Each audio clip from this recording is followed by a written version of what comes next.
Face à une situation de blocage, comment la débloquer sans en arriver à une punition ultime? Où doit-on laisser faire? C'est vrai que souvent on est dans ce truc de ne pas savoir, est-ce que je dois punir ou est-ce que je laisse faire? Est-ce que je suis autoritaire ou est-ce que je suis laxiste? Comme si on n'avait que ce choix-là, d'être l'un ou l'autre. Mais finalement, s'il y a situation de blocage, qui bloque? Dans un blocage, il y en a deux, hein? Donc ça signifie que moi aussi, je me suis bloquée. Nous, on a un cerveau, théoriquement, plus développé que celui de l'enfant. Sauf que parfois, oui, on arrive à se bloquer aussi. On se bloque sur une idée. Tu mets tes bottes. Et l'enfant, pour peu qu'il ait 2 ans et demi, non. Voilà, il a entre 4 et 8 ans. Ou entre 4 et 8 ans, il se passe des tas de trucs. Mais je veux aller faire du vélo. Non. Évidemment, là, il ne peut y avoir que blocage. Comment débloquer la situation? Peut-être déjà arriver à ne pas la bloquer. Ce serait une idée.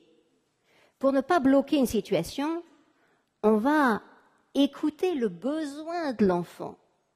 Notre souci à nous, c'est que nous avons tendance à interpréter tout ce que disent nos enfants au pied de la lettre, en oubliant qu'ils n'ont pas encore les capacités de formuler les choses comme nous les formulons. Un garçon, puisque là, 4 à 8 ans, un garçon de 8 ans rentre à la maison et il dit à sa mère, « Je veux aller faire du roller ». Et la mère lui dit, « Il n'en est pas question, on dîne dans 5 minutes, donc non. »« Si, je veux aller faire du roller. »« Non. » Et déjà, la psy lui a dit, il faut mettre des limites à votre enfant. Donc elle se dit, il faut que je mette des limites. Donc je mets des limites, donc des limites c'est non. Tu n'iras pas faire du roller, on ne va pas faire du roller juste avant le dîner. Tu le sais très bien, d'ailleurs, pour quelle raison est-ce que tu me demandes systématiquement d'aller faire du roller? C'est vrai ça? Comment ça se fait qu'il demande systématiquement d'aller faire du roller juste au moment du dîner? Il sait bien que sa mère va dire non. C'est louche. Qu'est-ce qui se passe? Est-ce que l'enfant a une intention négative? Est-ce qu'il a une intention perverse? Probablement pas. Mais peut-être bien qu'il se passe quelque chose dans son corps. Il a beaucoup de tension dans son corps. Et lui, il se dit, faire du roller, ça va me détendre. Et puis, comme sa mère lui dit non, elle dit non au roller. Elle oublie qu'elle pourrait lui dire « Et tu as envie de faire du roller maintenant ?» Ça veut dire que tu as vraiment plein de tonus et d'énergie à l'intérieur de toi. Je vois bien que pour toi, ce n'est pas le moment du dîner. Puis comme on ne veut quand même pas qu'il aille faire du roller, on pourrait lui dire « Est-ce que tu veux venir avec moi sauter un petit peu sur le... » Comment ça s'appelle là, les trampolines? C'est super d'avoir les petits trampolines chez soi. Les minuscules trampolines. Ça aide énormément parce que là, hop, on peut lâcher beaucoup de tension et en plus, c'est un des exercices qui va donner le plus de joie. Donc, quelques petits sauts sur le trampoline en criant et l'enfant va être tout à fait disponible pour le dîner. Mais c'est ça le souci, nous, c'est que l'enfant ne sait pas nous dire à 8 ans « Maman, je sens une grande tension dans mes jambes. Je sens de l'énergie dans mes bras. Je me sens tout tendu dans ma tête et dans mon cœur. Ça va pas du tout. J'ai vraiment besoin d'aller me défouler avant le dîner. » Vous imaginez un gamin qui ne sait 8... Même nous, déjà, on n'est pas capable de dire ça. Donc, un enfant de 8 ans, il ne sait absolument pas dire ça. Du coup, il a besoin que nous, on l'aide à décoder. Si un enfant fait une demande exagérée, inadaptée, disproportionnée par rapport à la situation, c'est qu'il y a une raison. Lui, c'est sa solution pour un problème. Mon job de parent, c'est de dire « J'entends que ça, c'est ta solution, mais regardons quel est ton besoin derrière. Et parfois, je vais dire, ah oui, c'est une chouette solution pour ton besoin. Et d'autres fois, je vais dire, peut-être il y a une autre solution qui pourrait t'aider par rapport à ce besoin. Dans la situation de ce garçon de 8 ans, ça se répétait. Et chaque fois qu'elle lui interdisait ou elle lui disait non sur quelque chose, il se mettait dans des fureurs phénoménales. À 8 ans, c'est plus tellement l'âge des fureurs phénoménales. Donc, qu'est-ce qui se passait pour ce garçon? Lorsqu'elle avait été consultée, on lui avait dit « Madame, il faut mettre des limites, vous êtes trop en fusion avec votre enfant ». On dirait que c'est la phrase magique de beaucoup de psys en France aujourd'hui. C'est l'ancienne façon de faire qui fait référence à toute la théorie psychanalytique qui est abandonnée dans la plupart des pays du monde.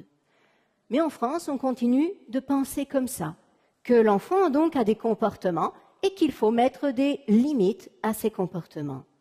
Et donc malheureusement, elle essayait, désespérément elle essayait, aggravant forcément le problème chaque fois. Et donc, heureusement, elle m'en parle. Et du coup, on réfléchit ensemble. Je dis, tout de même, c'est excessif, ces énormes rages qu'il a. Est-ce que c'est tout le temps? Elle me dit, maintenant que j'y pense, au début elle dit, oui, c'est tout le temps. Mais elle dit, maintenant que j'y pense, pas pendant les vacances. Je dis, ah bon? Non, et même pas pendant le week-end, en fait. Ah oui? Et donc, c'est seulement les jours de classe, oui. Ah oui, et comment ça se passe à l'école? Et elle a interrogé son fils. Et son fils vivait des humiliations importantes à l'école. Il était très en avance par rapport aux autres, il avait très souvent fini son travail et au début de l'année, eh bien, il s'était levé de sa chaise quand il avait terminé son travail pour aller aider un autre enfant. Mais la maîtresse était arrivée, elle lui dit « Non, tu ne dois pas te lever pour aller aider les autres, sinon moi je ne peux pas contrôler le travail des autres, donc ça ne va pas, reste à ta place. » Et donc du coup, il avait été, non seulement il s'ennuyait, mais en plus il avait été freiné dans cette impulsion naturelle, fondamentale, ce besoin inné d'empathie, d'aider autrui. Il avait été freiné dedans. Comment peut se sentir un enfant de 8 ans qui est dans cette situation? Et donc, il avait essayé d'en parler au début à ses parents, mais les parents avaient minimisé, ils étaient occupés, ils avaient d'autres choses à faire. Oui, bon, bah écoute, c'est pas très grave, allez, voilà, t'as qu'un an à passer avec elle, et ta. Seulement, l'enfant ne supportait plus. Et donc, ça faisait une charge à l'intérieur. Et donc, c'est pour ça qu'il sentait tout ce truc dans lui, toute cette tension dans ses jambes et toute cette tension partout dans son corps. Parce que le stress, les émotions réprimées, ça n'est pas psychologique, c'est physiologique. Ça se passe dans notre corps. Et donc, toute cette accumulation dans son corps avait besoin de sortir. Et donc, la moindre petite pichenette, la moindre frustration déclenchait tout simplement la décharge de ce stress. Il était en train de dire « Maman, je souffre à l'école ». Nos émotions, c'est vraiment ce qui nous permet de nous sentir être nous. Nos émotions, elles sont vraiment à la racine de notre sentiment d'être, à condition d'être entendu, à condition d'être écouté. Les émotions, c'est pas quelque chose qui se passe dans la pensée, c'est quelque chose qui se passe dans le corps. Nous percevons quelque chose, une petite zone qu'on appelle l'amygdale, ici en rouge, va déclencher une décharge d'hormones. Et ces hormones vont aller dans le corps pour mobiliser le corps vers l'action. Seulement après, il y a une information des zones néocorticales qui vont pouvoir tempérer ou non la réaction émotionnelle. Le stress, c'est la réaction non spécifique de l'organisme face à un danger, face à une situation qui nécessite une adaptation, soit un danger, soit un déménagement, la perte de quelqu'un. Et donc, concrètement, quand notre enfant est particulièrement énervé, quand il part en fureur à la moindre occasion, regardons. Quelle est la charge de stress dans son organisme? Est-ce que peut-être son meilleur ami vient de déménager? Est-ce que peut-être nous venons de déménager? Est-ce que papa a changé de travail? Est-ce qu'il y a eu un deuil dans la famille? Est-ce que le petit chat est mort? Est-ce qu'il s'est passé quelque chose? Est-ce que les parents se disputent? Est-ce que les parents ont divorcé? Le stress, c'est la réponse non spécifique de l'organisme. Quand on était dans l'ancien temps, à la préhistoire, le mammouth avançait vers nous.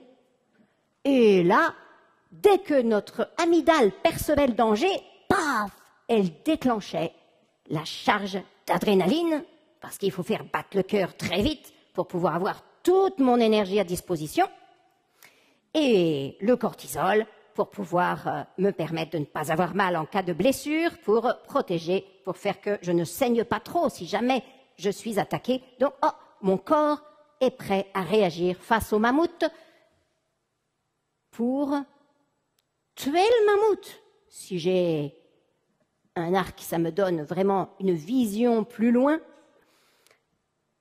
Tuer, donc attaquer. Ou alors fuir le mammouth à toutes jambes. Et puis quelquefois, quand on ne peut ni attaquer ni fuir, parce que parfois les mammouths peuvent courir plus vite que nous, donc c'est pas sûr que ce soit la bonne solution, on fait la stratégie de la souris face au chat. C'est pas une stratégie où je me dis il faudrait que je me fasse comme une souris face au chat. Non, c'est inscrit à l'intérieur de nous.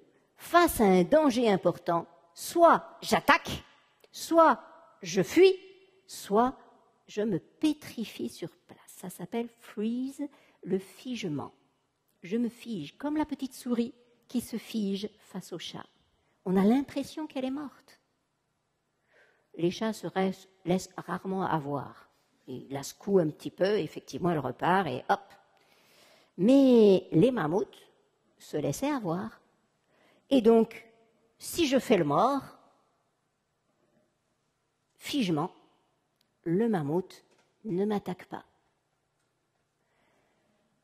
Attaque, fuite et figement sont les 3 réactions que notre corps a développées pour pouvoir faire face à toutes sortes de sollicitations de l'environnement, de sollicitations pour arriver à faire face au danger.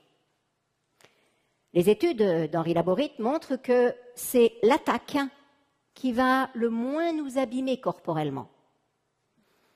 Dans l'attaque, finalement, toute cette énergie qui est distribuée dans mon organisme, je l'utilise. Toute cette tension, je vais l'utiliser.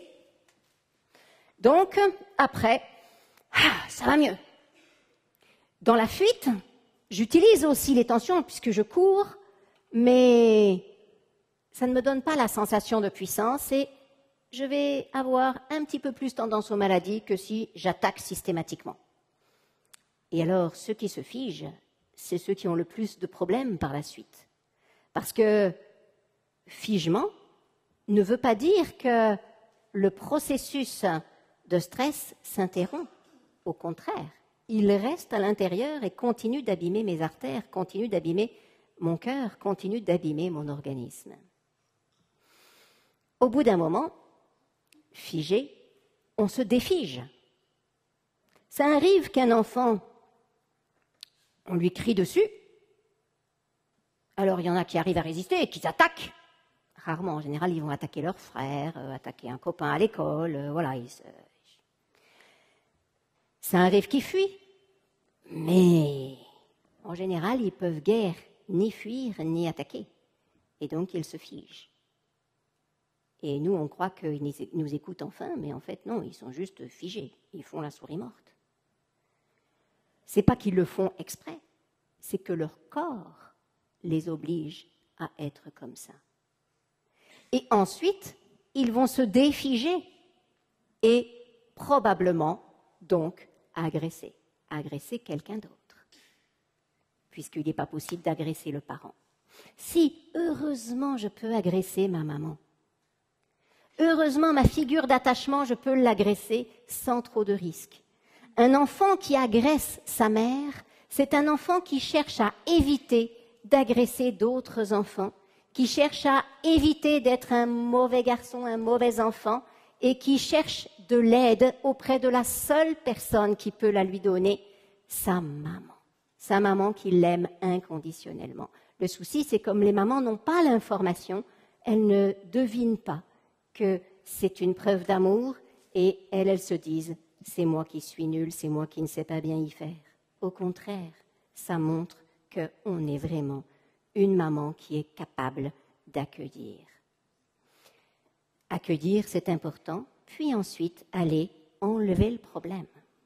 Et donc, quand ce petit garçon de 8 ans, on a pu identifier qu'il souffrait à l'école, que ses parents ont enfin pris la mesure de sa souffrance, il a pu être entendu, il a pu pleurer, il a pu libérer ses émotions, et le papa lui a donné des petites stratégies pour pouvoir s'occuper en classe, et ils ont décidé qu'ils changeraient d'école le plus rapidement possible.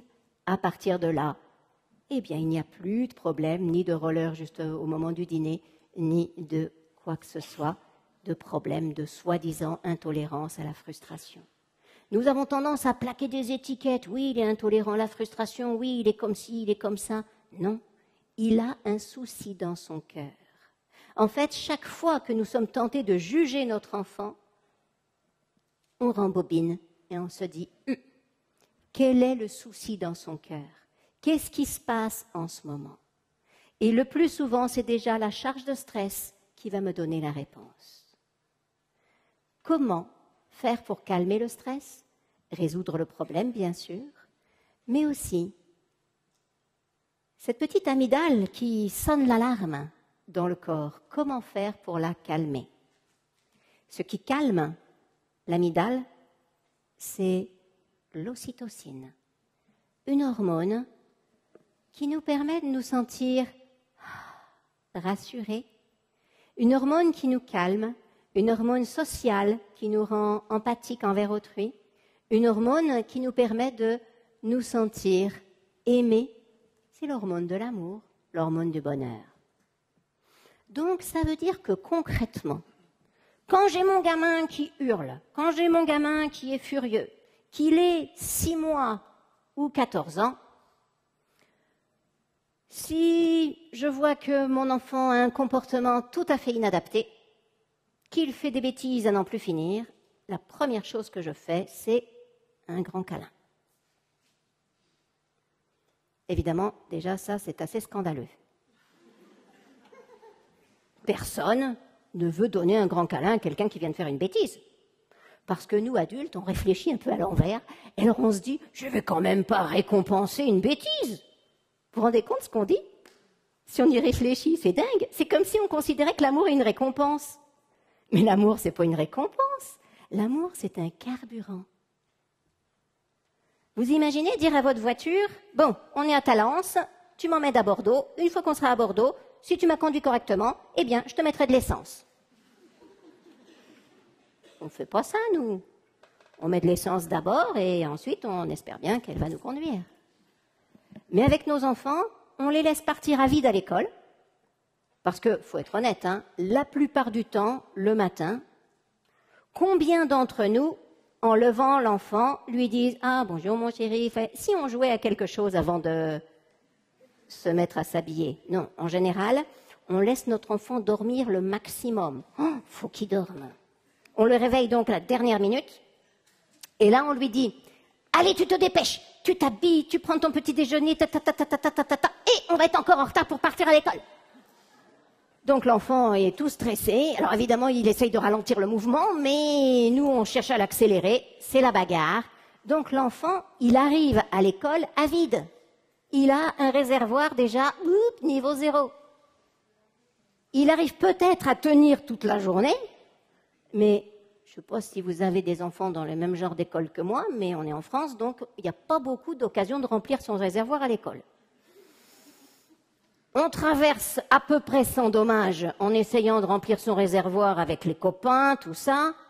Alors, si on est un garçon, surtout, il y a un bon truc pour remplir le réservoir avec les copains.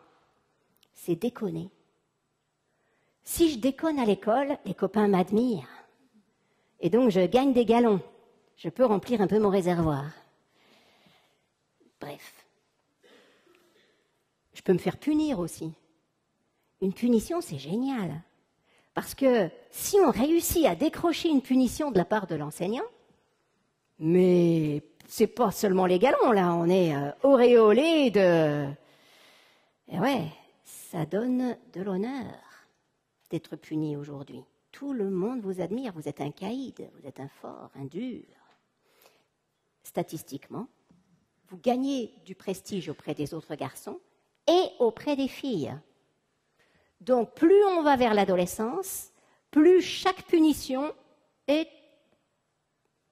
permet de se sentir bien et de remplir le réservoir. Vous voyez comme on a peut-être intérêt à remplir bien le réservoir un peu avant pour qu'ils n'aient pas besoin de ce genre de truc. Bref, j'arrive plus ou moins mon réservoir rempli à la sortie de l'école, et là, je retrouve la fin de ma journée. Malheureusement, j'aimerais bien remplir mon réservoir, mais là encore, maman et papa ne sont pas disponibles. D'abord, ils ne sont pas encore rentrés du boulot, et puis ils me demandent de faire mes devoirs, et puis on se dispute sur les devoirs, et puis ils ne me laissent même pas faire mon ordinateur, parce que j'aimerais bien au moins me calmer un petit peu. L'ordinateur, c'est chouette, ça me met sous onde alpha. Mais ils ne me laissent pas faire ça, et on se dispute, et ils n'ont jamais le temps de jouer avec moi.